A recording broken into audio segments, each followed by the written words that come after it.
Bonjour et bienvenue. On va commencer avec une question qui, je pense, obsède un peu tous ceux qui s'intéressent au marché. Qu'est-ce qui fait vraiment la rentabilité d'un trader? Mhm. On a tous cette image du génie avec sa stratégie secrète, son indicateur magique. Mais les documents qu'on a sur la table aujourd'hui nous disent que la réponse est ailleurs, Oui, et elle est beaucoup moins confortable en fait. complètement ailleurs. L'idée centrale qui ressort de ces sources, c'est que le trading, ce n'est pas un jeu intellectuel contre le marché. C'est avant tout un combat contre soi-même. Contre soi-même. Notre exploration, aujourd'hui, c'est donc de plonger dans cette psychologie pour comprendre ce qui sépare ceux qui échouent, même avec un bon système, de ceux qui réussissent. Et le fil rouge, c'est la maîtrise de soi. D'accord, alors commençons par le début. Les sources sont très claires là-dessus. Les attentes des débutants sont souvent irréalistes. Ah oui. C'est le cliché, hein, l'argent rapide, le style de vie de rêve, l'idée qu'il suffit de trouver la bonne stratégie et hop, Et que l'argent va tomber tout seul. c'est la recette parfaite pour l'échec. Pourquoi? Parce que ça établit une relation qui est complètement faussée avec le marché.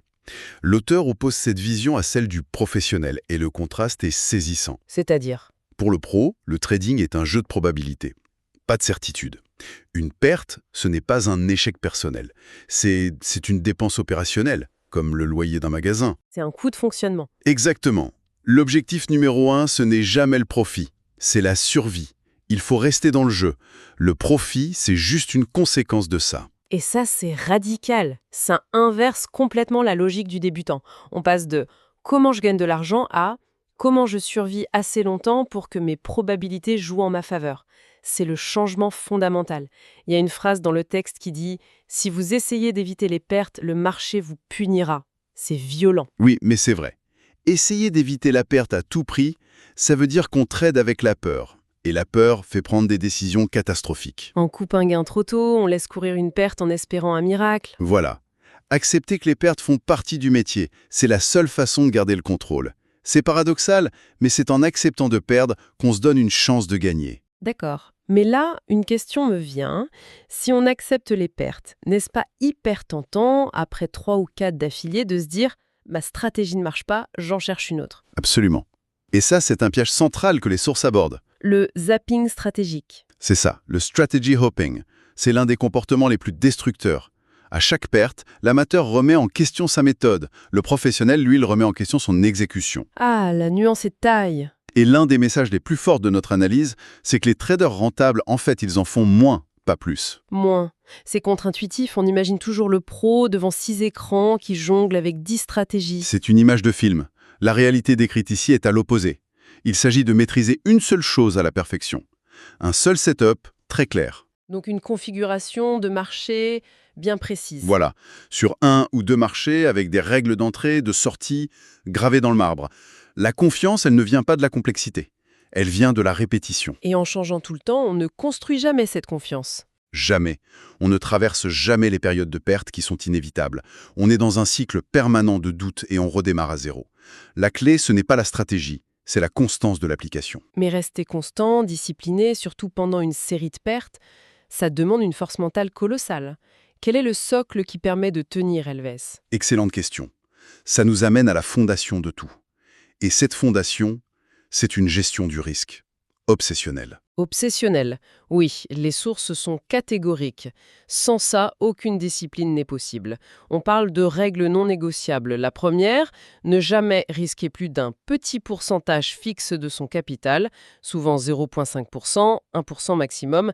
Et la deuxième, La deuxième, et c'est peut-être la plus importante, ne jamais, au grand jamais, déplacer son stop-loss pour donner de l'air à une position qui perd. C'est la ligne rouge. c'est la ligne rouge absolue. On comprend bien l'intérêt mathématique de protéger son capital. Mais ce que vous dites, c'est que l'impact est surtout psychologique. C'est précisément ça. Le bénéfice psychologique est immense. Quand vous savez que votre perte maximale est de, disons, 1% de votre capital, la peur, elle disparaît. Le trade n'est plus une menace existentielle. Voilà. Il devient ce qu'il doit être, une simple hypothèse dans une longue série. Chaque perte est une donnée statistique, un coût pour faire des affaires. Cette gestion du risque, c'est un bouclier mental. Elle ne protège pas que votre argent, elle protège votre capacité à prendre des décisions rationnelles. Et c'est fascinant parce que même avec ce bouclier, on sent bien que le combat, il n'est pas technique, il est intérieur. C'est là qu'on touche au cœur de l'analyse, la psychologie du trader. Tout à fait. Les sources le disent sans détour. Notre plus grand ennemi, c'est notre propre esprit. Oui, le marché est neutre. C'est un miroir qui ne fait que refléter nos propres failles. Et les documents listent tous les pièges classiques qui sont universels. Le fameux FOMO, la peur de manquer une opportunité. Oui, qui nous fait sauter dans un train en marche. Ou le revenge trading, cette pulsion irrationnelle de vouloir se refaire tout de suite après une perte. Ce qui mène presque toujours à une perte encore plus grande. Toujours. Et à l'inverse, il y a l'euphorie après un gros gain. On se sent invincible et on prend des risques démesurés. Et d'où viennent ces pulsions? C'est plus fort que nous? L'analyse qui en est faite est passionnante. Le marché, par sa nature incertaine, rapide, il déclenche nos instincts de survie les plus primaires. Le cerveau reptilien? Exactement. On ne réagit plus avec la logique, mais avec le combat, la fuite, la protection de l'ego. Et la nuance importante, c'est que l'objectif, ce n'est pas de ne plus ressentir ces émotions. C'est impossible. Alors c'est quoi le but? Le but, c'est d'apprendre à les observer sans y obéir.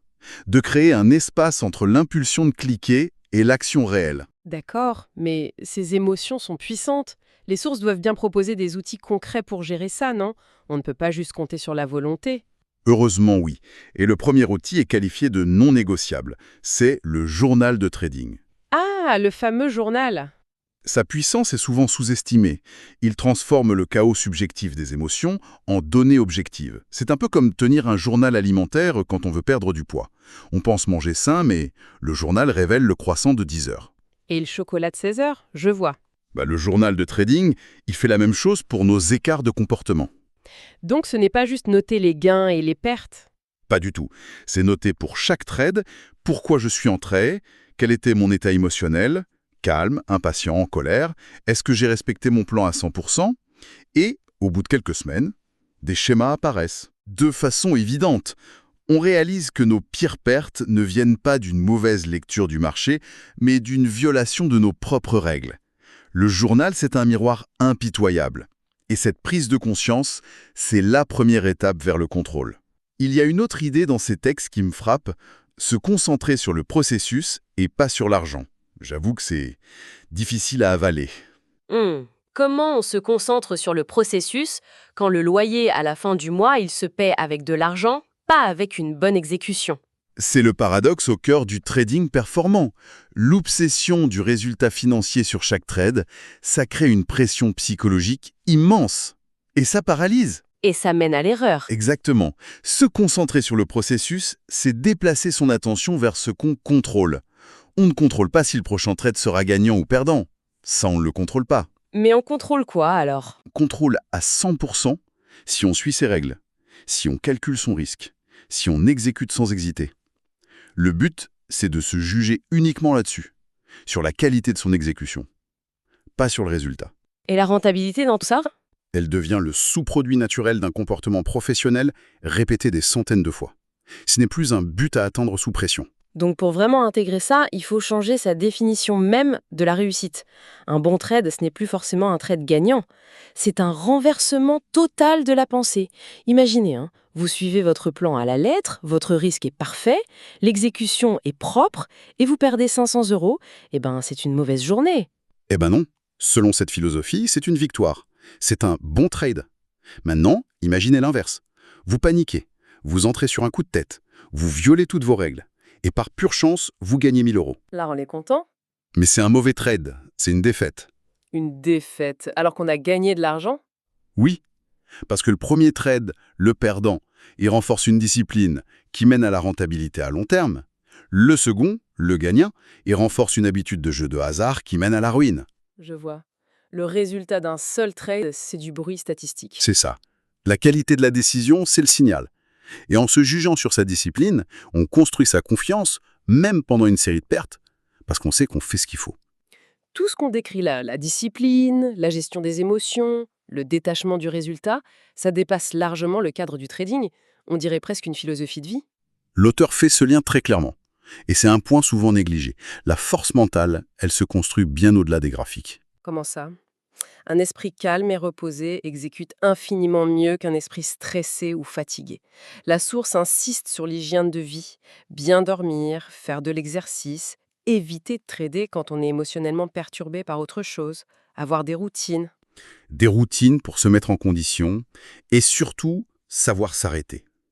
Savoir faire une pause après une grosse perte ou un gros gain pour laisser les émotions retomber. La maîtrise de soi, c'est un muscle qui s'entraîne dans tous les aspects de la vie. Alors, si on essaye de rassembler tout ça, que retenir de cette analyse? Le message qui martèle, c'est que la rentabilité, ce n'est pas quelque chose qu'on chasse directement. Non, pas du tout. C'est plutôt la conséquence, presque inévitable, d'un comportement professionnel rigoureux. Tout se ramène à la discipline, au contrôle du risque et finalement à la maîtrise de soi. C'est la vérité fondamentale qui est mise en avant. Le but n'est pas de battre le marché, c'est une illusion d'ego. Le but est de se maîtriser soi-même face au marché. Au moment où l'on contrôle parfaitement son risque, son comportement, ses émotions, le marché change de nature. Il cesse d'être cet adversaire monstrueux et imprévisible. Et il devient quoi, Eve? Il devient un simple environnement de travail, avec ses probabilités, ses coûts, ses opportunités, qu'on peut naviguer de manière professionnelle. Et pour conclure notre analyse, voici une pensée à explorer, qui prolonge la réflexion. Les sources insistent sur le pouvoir du journal de trading pour transformer des émotions subjectives en données objectives. Oui, c'est un point clé. La question est donc la suivante.